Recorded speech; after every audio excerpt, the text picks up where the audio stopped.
As our region's demographics change, we all start to live longer, the demands on the system will become greater, not only for those that have health care coverage, but especially for those who are not covered by an employer's plan and fall into a growing category, the uninsured and those who suffer from chronic disease or illness. These people will need treatment. That is why we're here today and why today's topic is so relevant. Medicare is going to spend an enormous amount of money over the next decade on readmissions to hospitals that we could potentially prevent if we actually had a delivery system that engaged patients post-discharge and worked with them to keep them healthier. It's about $500 billion over the next decade due to these potentially preventable readmissions. That's why I think chronic disease is such a fascinating problem, because it's such a hard problem, right?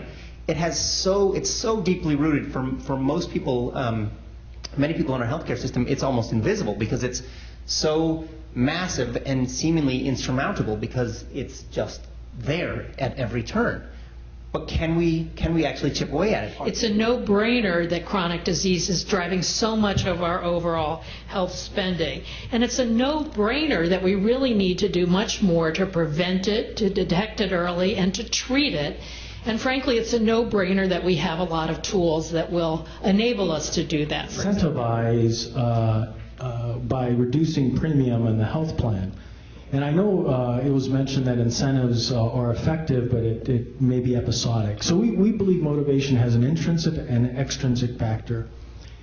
So incentives has been a big part of it, and really creating that culture, that norm. The prevention in our young people is possible.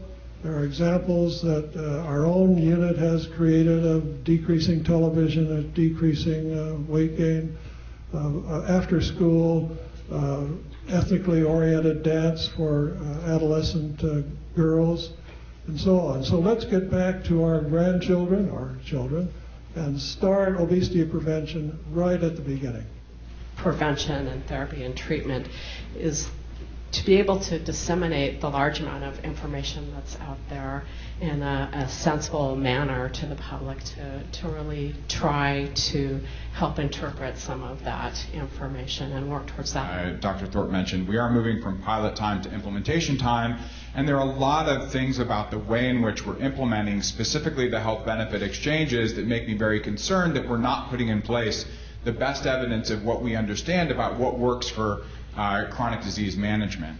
We do want portability of our information, and there will be portability. You know, the advances in equipment, the advances in technology, the need for doctors and individuals to have instant and immediate access to all of their personal records and their medical care, their prescriptions, any ailments and treatments that they need, will become overwhelming, and in fact will become much easier. And so my first question would be access.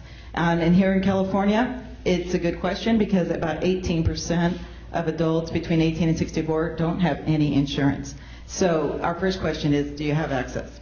Sometimes there's a disconnect between reimbursement and doing the right thing, and that's why a lot of health economists predict that a third of our dollars, a third of all the healthcare dollars we spend, wasted money or unnecessary care. Chronic healthcare conditions account for 84% of total healthcare spending. So unless we do a better job of engaging patients that have multiple chronic healthcare conditions, keeping them out of the hospital, keeping them out of emergency rooms and clinics, we're really not going to solve the healthcare cost problem.